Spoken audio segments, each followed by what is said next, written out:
Le lion que vous voyez sur l'écran est le lion de l'Atlas. On pense qu'il est le plus grand lion qui ait jamais existé. Je vais vous donner une idée de ce qui a causé l'extinction de cette créature. Bien sûr, il est assez évident que les humains ont fait disparaître de nombreuses espèces animales. Mais en ce qui concerne les lions, nous ne sommes pas les seuls à avoir un impact négatif sur leur population. Aujourd'hui, vous apprendrez comment les humains ont appris à vivre sous l'eau, et également pourquoi les singes volent les petits des lions, mais aussi comment les usines changent la couleur des animaux. De nombreux aigles, faucons et autres oiseaux de ce type sont des prédateurs de jour sans égal.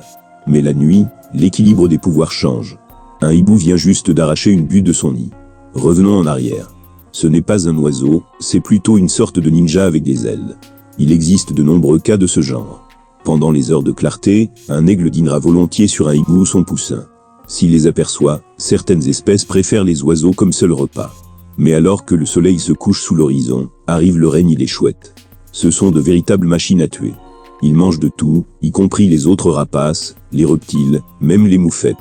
Pourquoi donc ne pas grignoter un aigle? Même si la proie est plusieurs fois plus grosse, cela ne veut pas dire que les hiboux n'essaieront pas. Eh bien, n'oubliez pas qu'ils volent complètement silencieusement. Il est impossible de se préparer à une attaque par quelqu'un qui agit dans le noir, et qui ne fait aucun son. Les hiboux attaquent les aigles. Mais ils sont néanmoins dans la même classe de poids, et ce sont tous des oiseaux. Les babouins sont une question entièrement différente. Les babouins volent des lionceaux. À première vue, cela ressemble à un cosplay sur le roi de la forêt. En outre, il y a des preuves que les babouins femelles s'occupent sérieusement du lionceau trouvé, comme s'il s'agissait de leur propre petit. Par exemple, elles brossent ses cheveux, les portent en sautant d'arbre en arbre. La réalité est que ce n'est pas un dessin animé. Les babouins volent des petits lions, mais ils ne le font pas pour jouer leur rameau au milieu de la savane. Tout est bien plus tragique, et plus simple à la fois.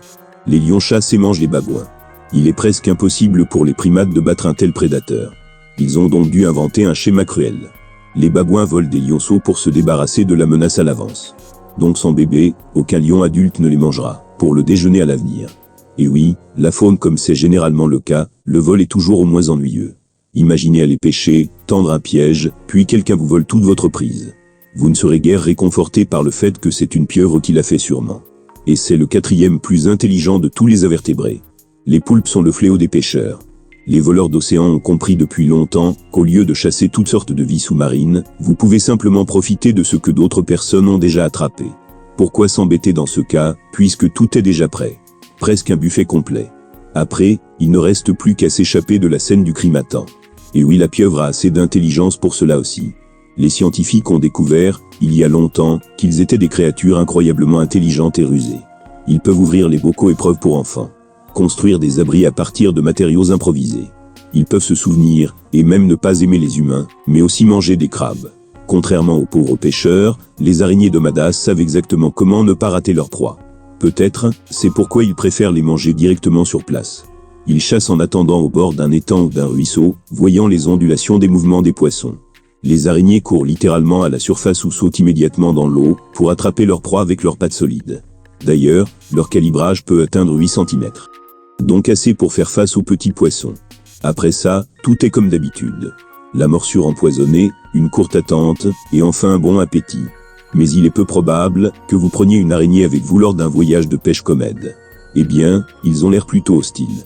L'Alcedoati d'autre part, est une autre affaire. Cet oiseau brillant, un peu plus gros qu'un moineau, c'est vraiment une chose ou deux sur la pêche.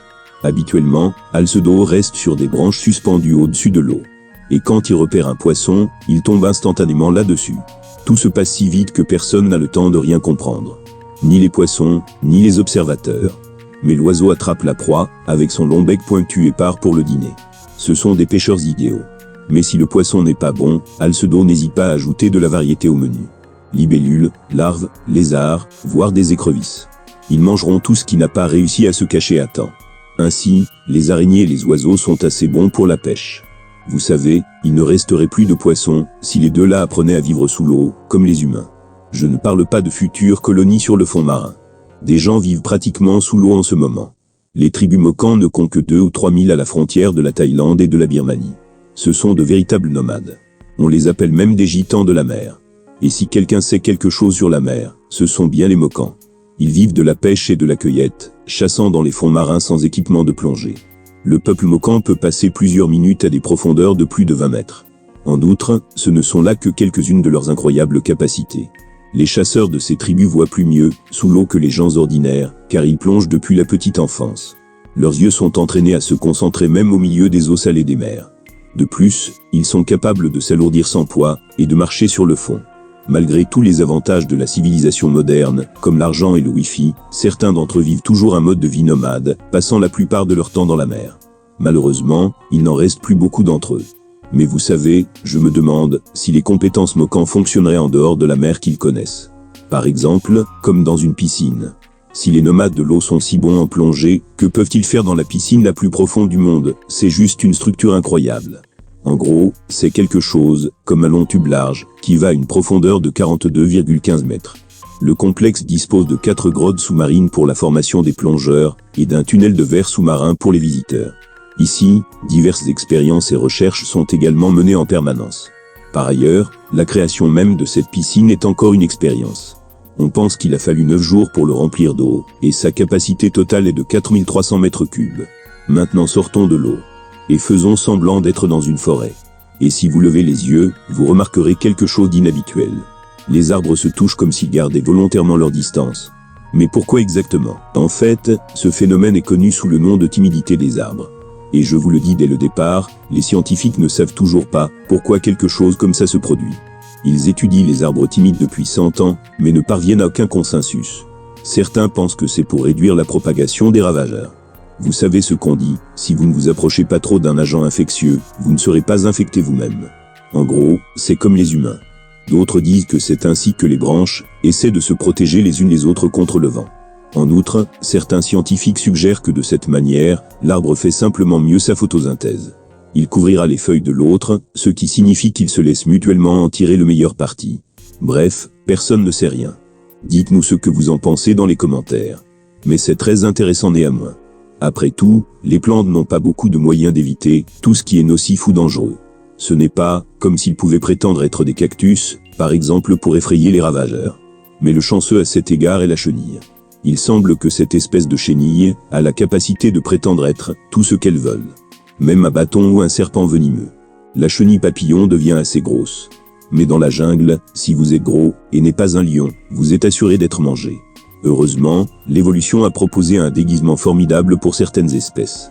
Au moindre danger, la chenille se balance à une branche, essayant de son mieux d'imiter un serpent. Aspirant de l'air à travers de minuscules trous à sa surface, il gonfle sa tête, créant ainsi l'illusion d'un crâne triangulaire d'un véritable prédateur venimeux. Si la forme du serpent mortel ne suffit pas à effrayer la source du danger, la chenille sautera, comme si elle était sur le point de mordre. Bien qu'elle n'ait pas de vraies armes.